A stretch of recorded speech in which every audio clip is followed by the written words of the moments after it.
যে নবীজি আল্লাহ পাকের কাছে এত প্রিয়, নবীজির যেই দৃশ্য যতটুকুন নকল আমাদের মধ্যে দেখবেন, সে আল্লাহর রহমত অতটুকুন পাবে ইনশাআল্লাহ।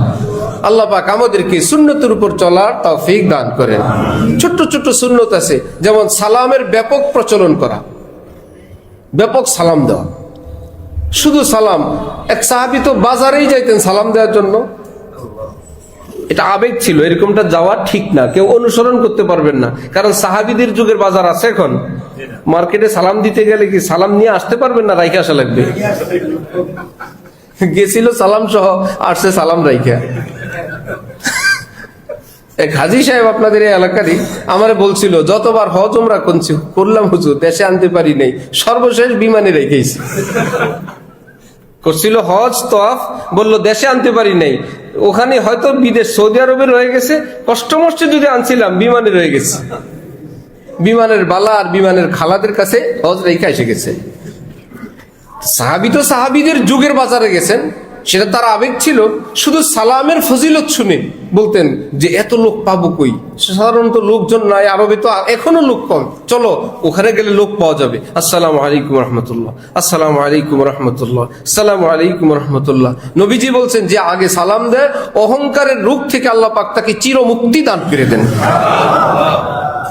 যাও চলো, তুমি অহংকারী না, তুমি বিনয়ী, এবং বড় পুরস্কার আল্লাহ পাক তাকে দান করেন। তো বেশি বেশি সালাম দিলে সুন্নতের আমলের জন্য আল্লাহ পাক সহজ করে দেন। সালাম কি শুধু সিনিয়র না সিনিয়র জুনিয়র সকলকে? সালাম শুধু স্ত্রী স্বামীকে দিবে না স্বামীও দিতে পারবে? বরঞ্চ নিয়ম হলো আমরা বাহির থেকে যাই, সালামের দায়িত্ব আমাদের উপর। আসসালামু আলাইকুম রহমতুল্লাহ।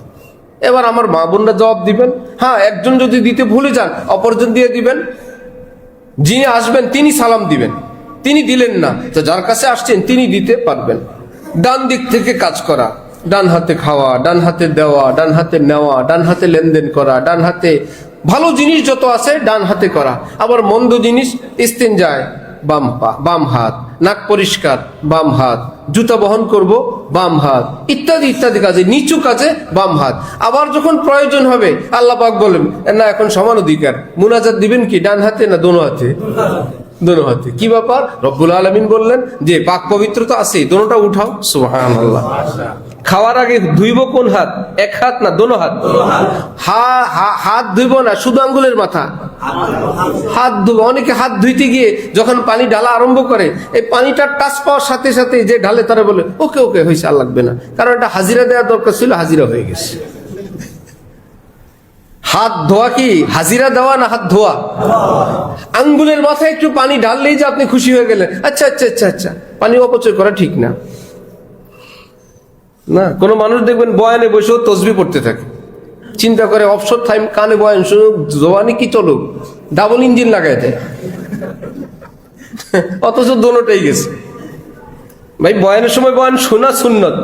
সাহাবাই কেরাম কি সব তসবিহ নিয়ে বসতেন? ইয়া রাসূলুল্লাহ আপনার বয়ান আমরা চোখ দিয়ে দেখবো, কানে শুনবো, মুখটা তো খালি আছে, আরেক ইঞ্জিন লাগাই দিলাম। মনে প্রাণে বয়ান শুনে সুন্নত, সেদিকে তাকানো সুন্নত, মুরাকাবাও সুন্নতের খেলাফ। তখন চোখে চোখে রাখতে হবে। আল্লাহু আকবার। কি বলতেছিলাম? হাত ধোয়া। তাহলে হাত ধোয়া না পানি টাচ করা? হাত ধোয়া। পানি লাগলে ময়লা নরম হয়, ঠিক না? যে কোনো ময়লা পানি লাগার সাথে সাথেই চলে যায় না, একটু নরম হয়। তা আপনি যে পানিটা ঢাললেন, এতে করে হাতের ময়লাটা একটু নরম হইল, বাকি ডাইলের সঙ্গে বাকিটা ধুয়ে পেটে চলে যাবে। ডাক্তাররা বলেন অধিকাংশ রোগ আমাদের পেটে আমরা নিজেরা প্রবেশ করাই। জীবাণু আমরা নিজ হাতে মুখ দিয়ে পেটে নিয়ে যাই, স্থাপন করি নিজে, বীজ লাগানোর মতো। সেটার বড় একটা অংশ যায় হাতের মাধ্যমে।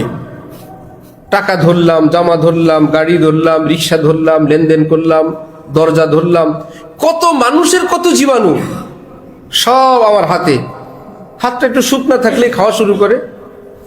নবীজি বলেন আমার উম্মত তুমি হাত ধুয়ে খাও, দুই হাত ধো, সওয়াব তো পাবা, সুন্নতের ইত্তেবার সওয়াব তো আছেই।